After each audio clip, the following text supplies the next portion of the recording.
there are four different other skills upon which I keep stressing are being learned by the child.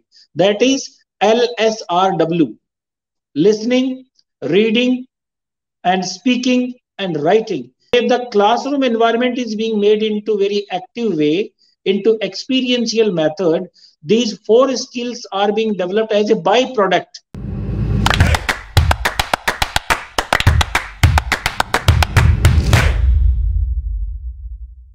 Hello, everybody. I'm Seema Chhoriya, and I welcome you all to Great Principles. Learning has always been governed by conventional pedagogy of processes, systems, books. But yes, there is so much scope of innovation. Today, there is so much technological advancement in every field. There is so many innovative ideas in young brains to transform everything. So, in today's episodes, we are going to discover how innovative initiatives in education can make learning a fun experience and a joyous experience for both teachers as well as students. Students for whom the learning will become a continuous process if it is done in a fun manner. So, to joining me in this conversation is my very devoted educator of the day, Mr. Rohitashva Dudi. He is principal of Gudha International School, Rajasthan. Welcome to Great Principles, sir. I'm really honored to have you with me today. Thank you so much, ma'am. Thank you so much. So, sir, before we explore the innovative initiatives which can make learning a wonderful experience for all the stakeholders, let us first understand a little about you. What has been your journey in education like, and when did you start? What keeps you going in here? In fact, learning is not a choice of mistakes or by chance. It has been a matter of my own choice, my own interest. Right from my student life itself, I was a little bit fond of teaching. Being the eldest in family, I always got an opportunity to teach my youngest there in the family. And thereafter, in class 12th, I left my hometown and went to the other place, that is Khetadi in Rajasthan, a very famous place. So there I used to teach the children apart from being a student of 12th. So right from class 12th itself, it had been my hobby, it had been my choice. But along with this, I had another dream, and the dream was to join Indian Air Force. And soon after my class 12th, it means the result of my class 12th was declared a day later, and I received the joining letter for Indian Air Force. And that was really my dream when I passed my class 10th. So I joined Indian Air Force soon after my class 12th. And being in Indian Air Force also, it was my hobby, it was my choice to teach.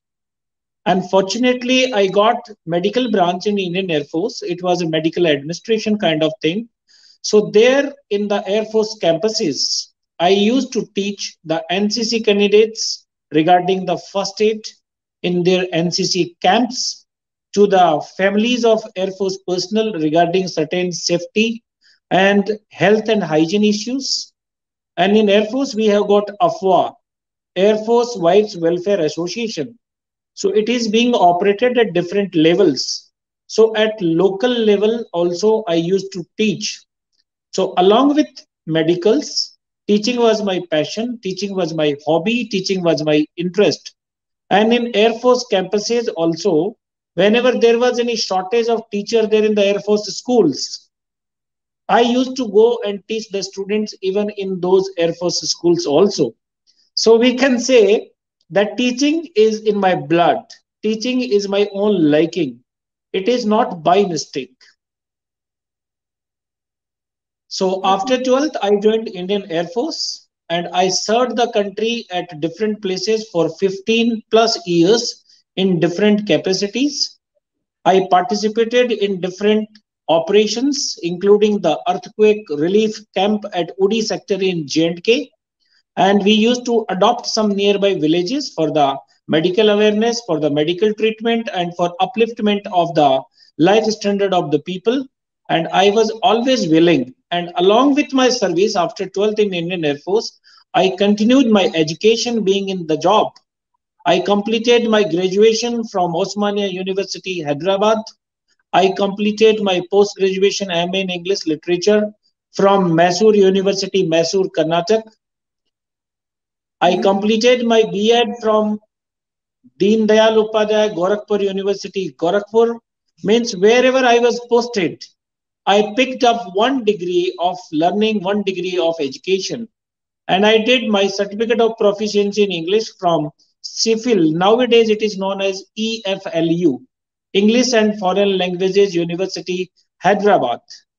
And I took volunteer retirement from Indian Air Force in the year 2007. Thereafter also I continued my education, though I joined CBSE school education system as English PGT, English teacher, and in 2009 I completed my MPhil from Maharaja Ganga Singh University, Bikaner. So learning is my passion, learning is my hobby, teaching is again my passion and my hobby. And being in defense also, I was again there in a medical field, which was again a noble profession. I got an opportunity to be all around the country, even outside the country also. This is what sweet and short journey of mine. Wonderful, sir. Whenever there is a passionate teacher on the show, one thing we realize that they have three loves in their life. One is love of learning, one is love of learners, and the third love is to bring both of them together. And that is what we could understand from your journey also, that you also are on the quest of your third love, and you're trying to get your learning and you're trying to get learners also together in this beautiful journey. So this was Sir's journey, and we got to know a lot about him through this journey, how it has been the years and how passionately he has been into teaching. So moving ahead into a conversation, sir, about today's topic, the innovative teaching methodologies. So let's discuss more on this. How can we make learning fun, and how can we go away with the conventional pedagogy approaches? See, the learning and the teaching process there in the classrooms needs to adopt so many kind of methodologies. The traditional methodology need to be put at the back, and the latest methodologies, especially, the purpose of going into the class for any teacher is to put the content into the mind of children, but not to put them only for a short duration that they need to remember, relearn, repeat and revise. Rather, they must understand that what is being taught to them. If they understand it well, I think that mugging and cramming is not required. And for this particular vision of a teacher to go into the class, the teacher need to involve each and every student of the class into that particular process of understanding. So it has to be a kind of interactive class, it has to be experiential learning. Whatsoever we are going to take up there in the class, we must devise our methods in a way that the children take a lot of interest. Because see, the learning gets affected when the learner is not interested. And why is the learner not interested? Again, is a big question for the teacher for devising the methodologies. So, to create the learner's interest into learning, we need to have the methods in a way that the learner feel himself or herself as an integrated part of the process. What goes on there in the classroom? So, for there are different teaching technologies. There are different kind of other information technology tools, or the online systems, or the pre-recorded videos, or it can be one-to-one, it can be group discussion, it can be lecturate, it can be practical implementation of those formulas and things into the real life application, that is known as RLA, real life application. That is also very much necessary. So it is not only that particular topic which we are going to learn. There are four different other skills upon which I keep stressing are being learned by the child. That is LSRW: listening, reading, and speaking and writing. These four skills are greatly missing among the children nowadays. So if the classroom environment is being made into very active way, into experiential method, these four skills are being developed as a byproduct. They are not the main targets, but they are the automatic byproducts that the children develop. So this is how every teacher, I feel, should try to take up the classes. Absolutely, so the role of a teacher is so essential that she is the one who can just convert the room of bricks and mortar into a journey wherein the child is experiencing everything and learning everything. This is, as you mentioned rightly, that teachers can make so many changes, and this is how they can present themselves. So, to all my dear teachers, Sir has shared some wonderful ideas here. Do adopt them and ensure that your learning environment is fun, interactive, and enjoyable. So, so this was about. So, what is your thoughts on technological advancements now? There are so many edtech companies coming in with the promising to make learning more fun. So, what do you think? How much would be a dividation between the experiencing, the skills development, and the learning through technology? Regarding involvement of technology into learning must be there at a limit only. It should not be too much. We should never be dependent on technology entirely. And as it has been advocated and told many times by many educationists, that teacher cannot be replaced by anything. So involvement of technology is very much must, because we can get connected with the entire world and we can get connected through different modes of learning. It can be audio, it can be video, it can be PPT, it can be PDF form, it can be audio and video interactive also. So definitely technology helps a lot for better learning and effective learning. But too much of dependence there on technology sometimes makes the importance of teacher less. I'm not behind the importance of teachers to be increased here, but the learning get affected, that is more important. And children, if they are left free during this pandemic, we have seen a lot of such examples where the children were given all those gadgets to, complete their studies through the online classes.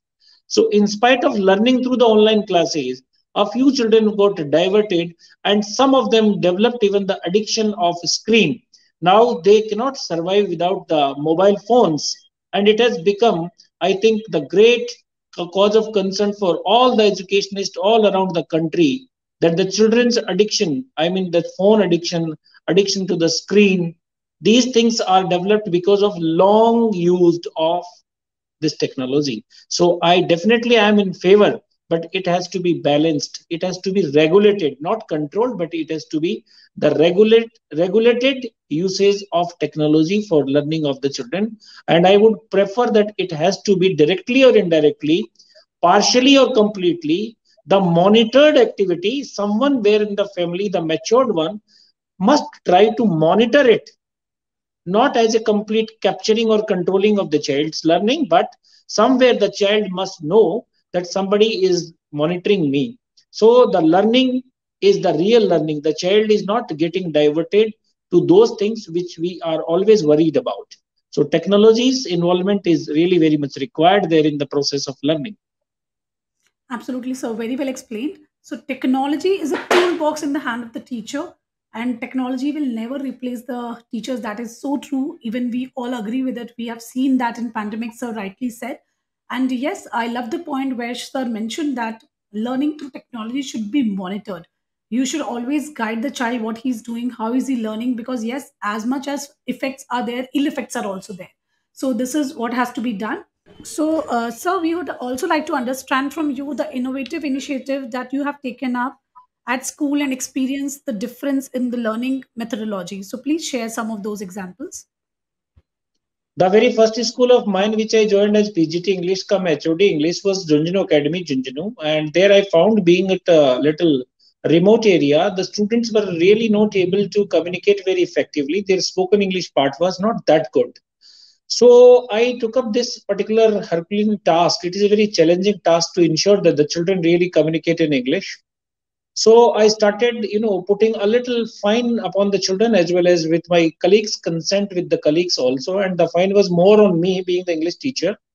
And whatsoever money was collected, at last I conducted, the within the school itself, the inter class or inter house activity in the assembly, in which we included so many activities for the spoken English. That gave really a great boosting to all the students, parents, and the teachers to enhance and to improve the spoken English environment there in the school. Not only that, during that time in the 2007, there was no council system like the school council or the house council. Means the student need to be an integral part of democratic functioning of the school. So they need to be placed into different capacities, maybe the house captains and all. So that was the thing which I really did there in Junjunu Academy. And thereafter, I joined the very prestigious, reputed IPSC school of the country, that is Bidla Public School Pilani, a sister concern of BITS Pilani. It is a very robust and dynamic organization which started before independence. So I thought like I thought, like, being such a great organization, what can be contributed from my side? So there also I started a few new things. That was the very first thing which I did was to start NDA classes for the students being there in the school itself. With the help of my entire team, we started NDA coaching classes after the school hours within the school itself because it was a fully residential school. And we were so happy that every year 6 to 7 students qualified for the final selection for NDA to become commissioned officer in Indian Armed Forces. But beyond that, there was one thing which was really very interesting, and that was regarding international educational exchange program of the students. Our students will go to outside country and will meet and mix with the students of other countries, and they will exchange so many learning ideas, the cultural aspects, the technological aspects, and so many socio-economic conditions, which really help the child to make it as a global citizen, as a global person of learning. So in the Bidla Education Trust Pilani, I took this initiative at my own with the help of my colleagues and cooperation by the management, and we conducted the International Educational Exchange Program to 3 Southeast Asian countries with a group of 42 students and a group of 5 teachers. Even after that also, when I joined Aditya Bidla Public School, again a great organization of 42 schools of Kumar Mangalam Bidla, there, the very first issue of school annual magazine was launched by me along with my team in that school. And in the present school where I have been serving for more than 5 years, this is my sixth year going on. There's a very unique, activity which we initiated in this school.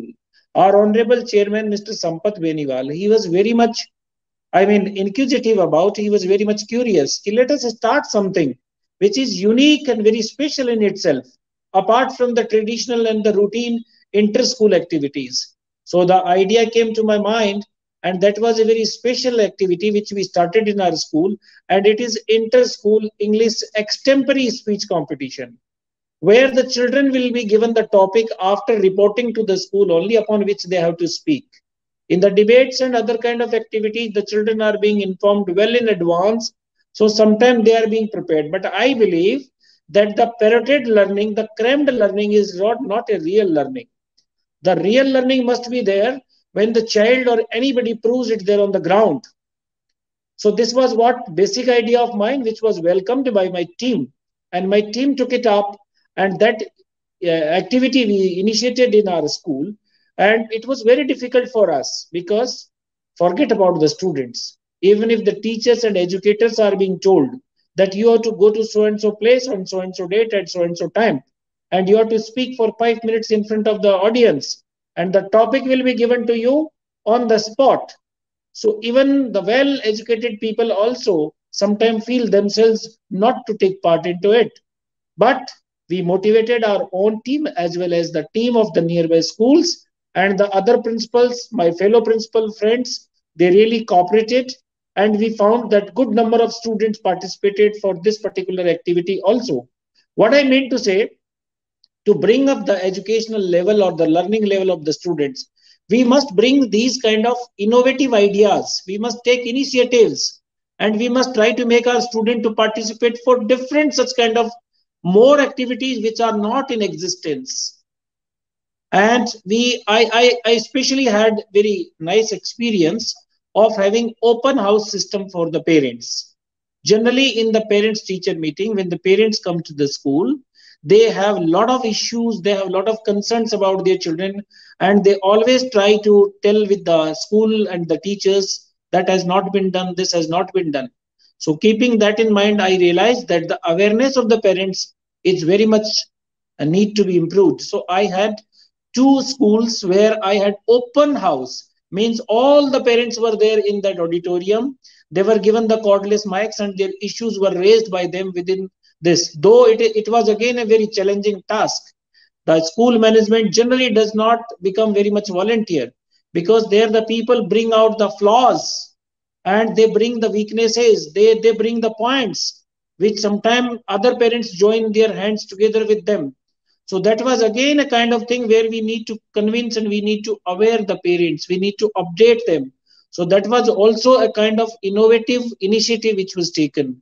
So likewise, there are n number of various innovative practices which we inducted into the system. So true, sir. By these kind of various creative and innovative endeavors of yours, there was a great change in the school. You created the entire school into a great activity zone with intellect rigor going on everywhere, and children, those who were, like teaching English and especially communication in English, that too in remote area, is very challenging. And you made it very fun for the students by engaging them into different kind of activities. So by doing such things and by using your creative skills, anything can be changed at a very low cost. You don't need not have any kind of investment into this. You just need to be Yes, really ma'am. Yes, creative to ma'am. do it, and that is the best part of it. So making, people keep Correct. cribbing, हमारे school में ये system नहीं है, smart classroom नहीं है, technology नहीं है. But today sir has simplified this very well, that all you need is a creative mind and that vigor to do something, to show something, that yes, you really want that teaching should be done, learning should happen. So to my dear viewers, if you have this kind of passion in you, nothing can stop you. And I'm sure by having such teachers like Rohitash sir, our future is really bright. So this was Rohitash Dudi sir on our show today, explaining us so many innovative initiatives in education, how we can make education a fun experience for our learners. Thank you so much, sir, for your valuable time. I truly appreciate your time with us. Thanks a lot, ma'am, to provide me this platform to share my ideas with all the principals, my fellow principals, teachers, parents, and students. Thank you so much, ma'am. Have a nice day, ma'am. Same, sir. Thank you.